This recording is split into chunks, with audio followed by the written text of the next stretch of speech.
নমস্কার। আজ বিজয়া দশমীর পুণ্য লগ্নে উষাকালে উপস্থিত হলাম পুণ্যভূমি শ্রী শ্রী শ্রীরামকৃষ্ণ মন্দির, বেলুর মঠ রামকৃষ্ণ মিশন।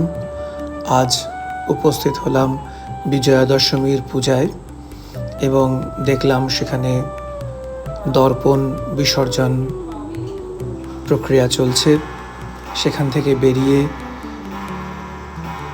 মন্দির এবং বেলুর মঠ প্রাঙ্গণ ভ্রমণ এবং সকল ঋষি মনীষীদের প্রণাম করে গঙ্গা তীরে খানিকটা স্নিগ্ধ শান্ত শীতল হয়ে গুটি গুটি পায়ে উপস্থিত হলাম পরম পূজনীয় শ্রী মায়ের মন্দিরের সামনে।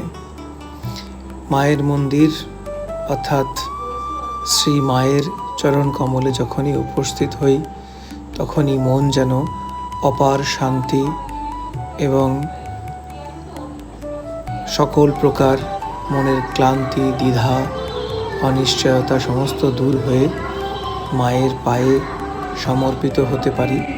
এই মায়ের করুণা এবং মায়ের কৃপা, সেই কৃপায় ধন্য হয়ে মাকে সাষ্টাঙ্গে প্রণাম করে ধীরে ধীরে বেলুর মঠ থেকে আবার নিজ গৃহপথে রওনা হলাম।